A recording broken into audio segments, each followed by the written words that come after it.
So football's back, folks. Football is back. But in order to get our football fix, we've got to go to the East. And I'm talking the Far East. That's right, the K-League kicks off this Friday. And I've got Matchday number 1 predictions coming at ya. Nick!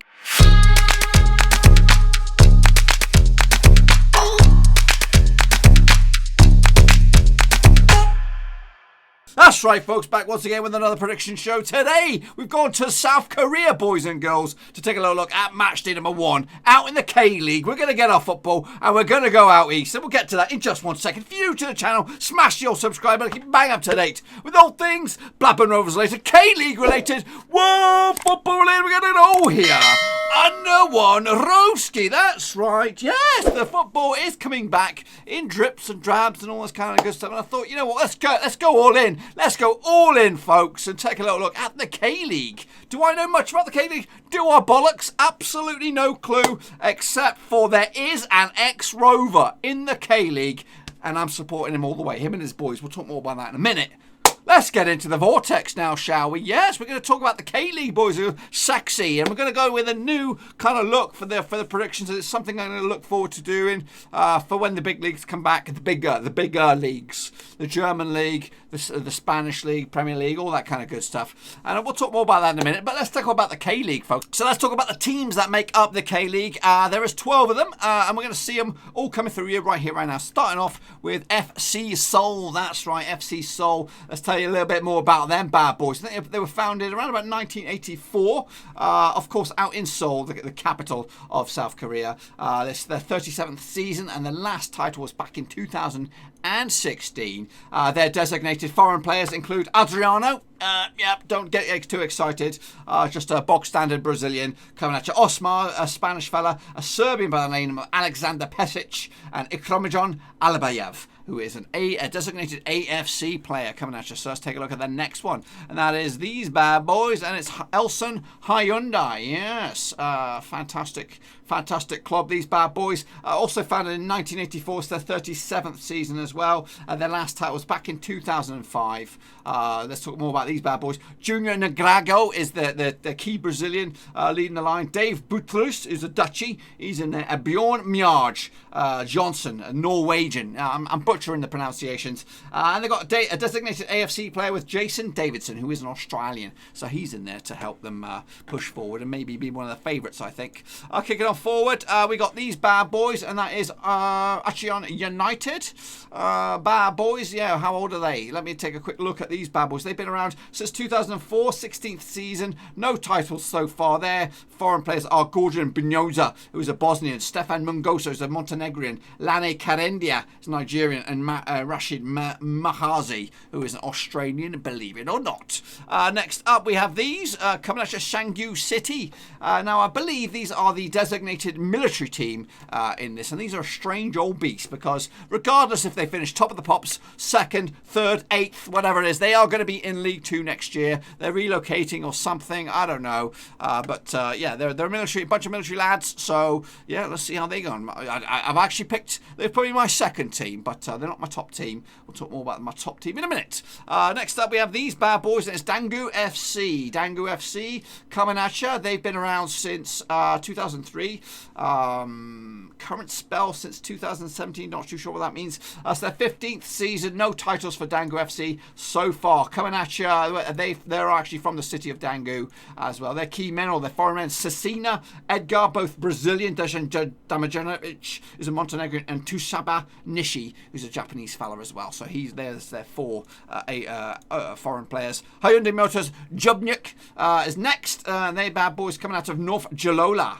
Been around since 1995. It's the 26th season. The last title was just last year. They are the champions. Their foreign fellas are Murillo Enrique from Brazil, Lars Feldwick from South Africa. They have a spare one going, so they might bring in another one before the kickoff. You never know. Takino Kirkmindundo is the Japanese fella as well.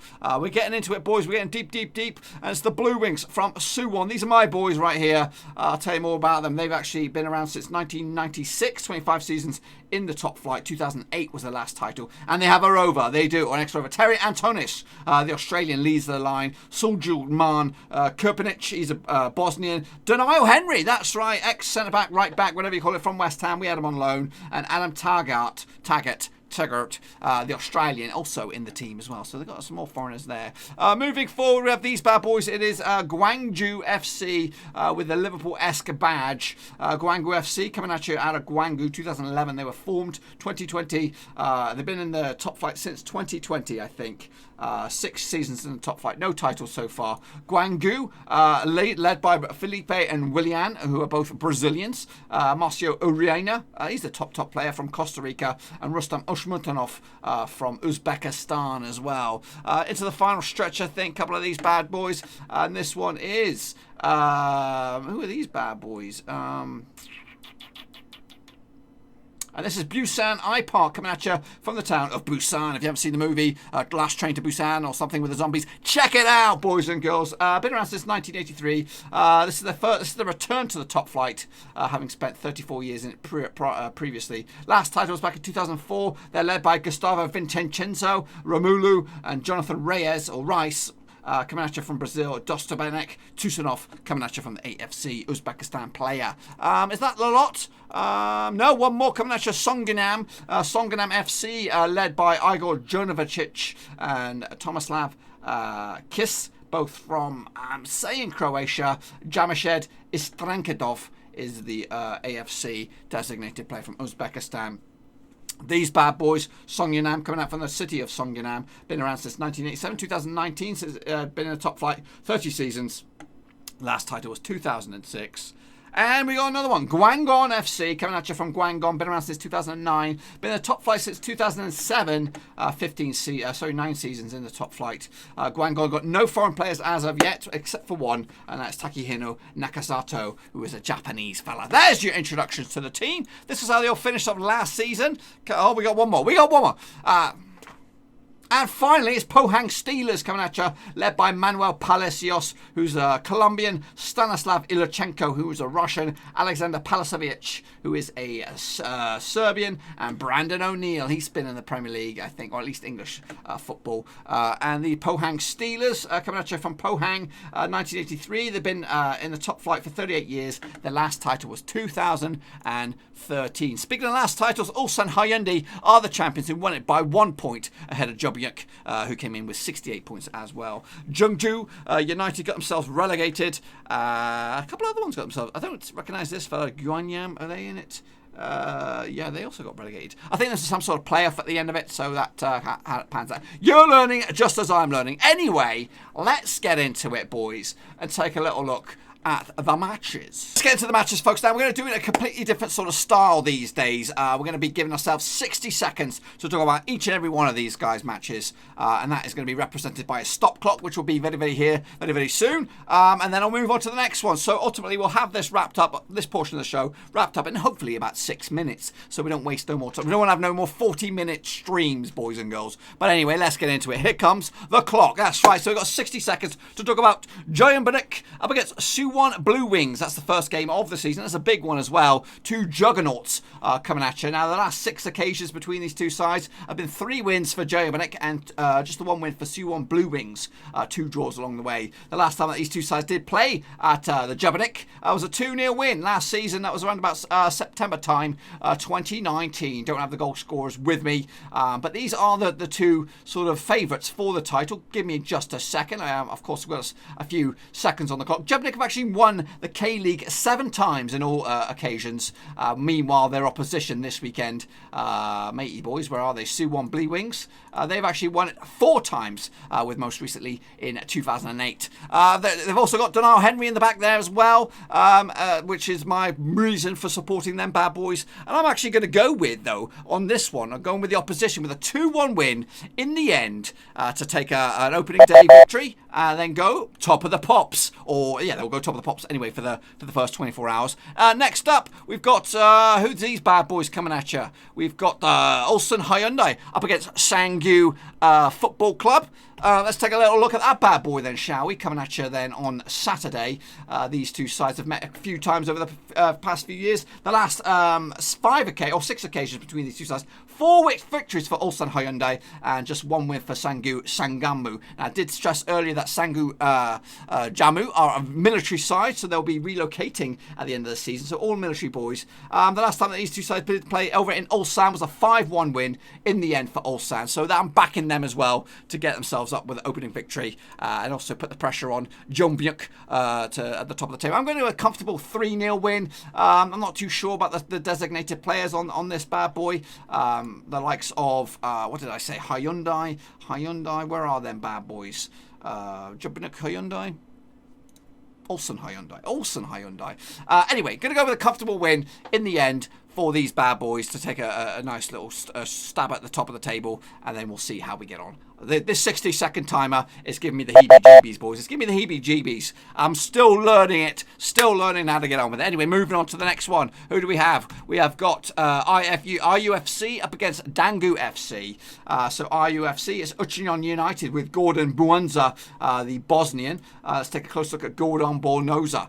Where's he played in his previous life? He has played at probably his toppest level was Wisla Krakow out in Poland. He is a centre-back, so he's a strong man at the back. Meanwhile, Daegu FC, their main man is Sustina. He's a Brazilian, and Dijan Dajanovic, the Brazilian, again played all across Brazil. He is a striker, of course he is. And then we've got Dejan Damjanovic, who has got caps for Montenegro, so he could be a savvy player as well. We've not even started the stop clock. It's an absolute travesty, folks. Absolute travesty. But anyway, there's the stop clock. We're talking about it. It is RUFC up against Daegu. Let's talk about them bad boys now, shall we?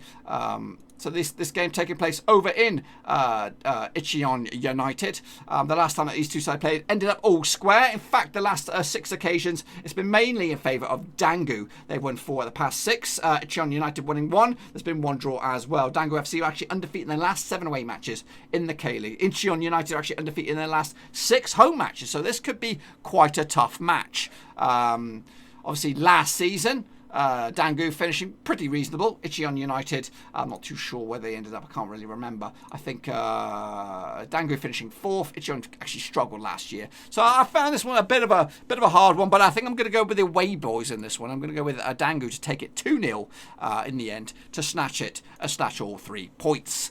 How'd you like that bad boy? Inside the 60 seconds. I did get a bit of a Brucey bonus beforehand. But anyway, that's it. 2-0 to the away team. 2-0 to Daegu. Moving on to the next bad boys. Who do we have? We have these bad boys. Who is it? Gwangju up against Songyao Club.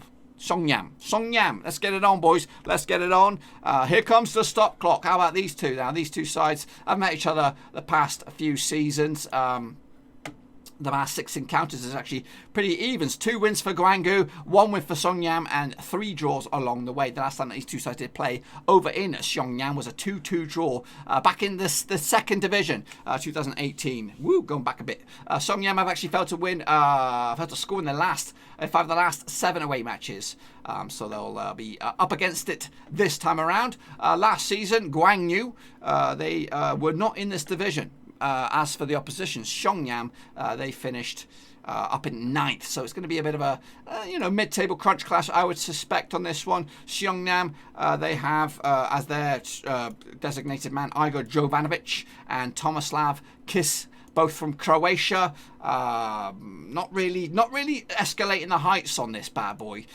Both of these two players. Okay, however, Thomas Kiss has got under 21 caps for Croatia. I am actually going to go with a cheeky 1-1 draw on this one. Cannot separate the two sides. In the end, moving on to the next. Who do we have on this next one? It is the Pohang Steelers up against Busan IP. Let's talk about it. So, yes, let's talk about Busan. Again, watch that movie, The Train to Busan. It'll make you go heebie-jeebies. Now, this is going to be the first encounter between the two sides. So there's going to be absolutely edge-of-the-seat stuff. Pohang Steelers actually undefeated 11 of the last 12 matches in the K-Leagues, and they've actually scored 2 goals in the last 3 matches as well. Let's talk about the Pohang boys. The Pohang boys, their foreign players include Manuel Palacios. We know about him. don't we? He must be an international. Nope, he's not an international. He is a Colombian, though. He's 27-year-old forward, and he scored a few goals as well for FC Anyang, and I'm sure there must be another South Korean club probably playing in the K-League. Stanislav Ulichenko as well, knocking on doors for Pohang Steelers.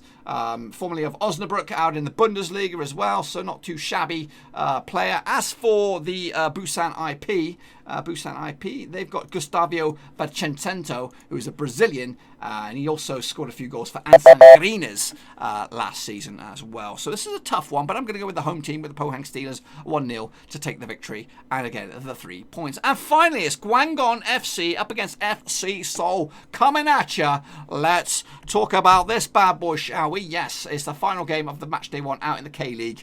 These two sides have played each other 6 times, well, of the last 6 occasions, it's been 2 wins for Guangong, 1 win for FC Seoul, and 3 draws along the way. The last time they did play each other was October 2019. Coming at you with a 3-2 win for Guangong.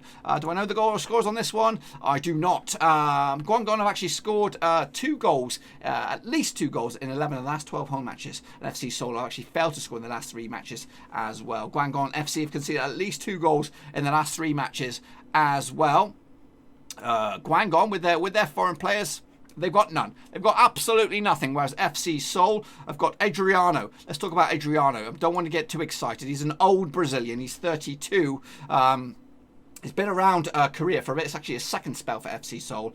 He scored 25 goals in 43 games last time around. And I'm expecting this one to be tough.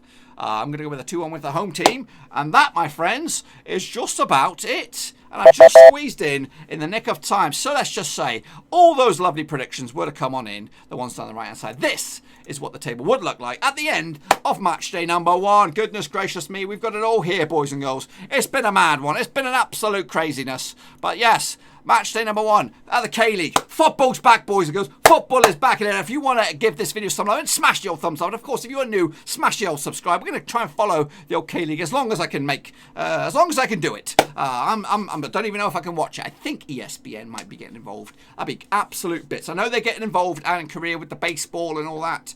So Korea's the place to be for sports, especially this weekend. I'm looking forward to it, boys. I'm going to try and find some football on the old box. But yeah, please give this video some love and smash the thumbs up. Of course, if you are new, make sure you smash the subscribe. Check out the description. Links to my other social media platforms are in there. Of course, Twitter, Facebook. And if you want to become a patron, that's the place to go. Check it out. Patreon.com/overseas. Support the channel in any way you can. Until then, boys and girls, I'll see you next time around. And I might be back Monday for the Bundesliga. We'll talk about that later. Out! Thanks again for watching. Please like, share, and most importantly, hit the subscribe button to keep you bang up to date with all things Blackburn Rovers related, Championship related, football related. We've got it all covered right under one roof. And while I still have you, please be sure to check out some of the old videos scattered along here. I hope.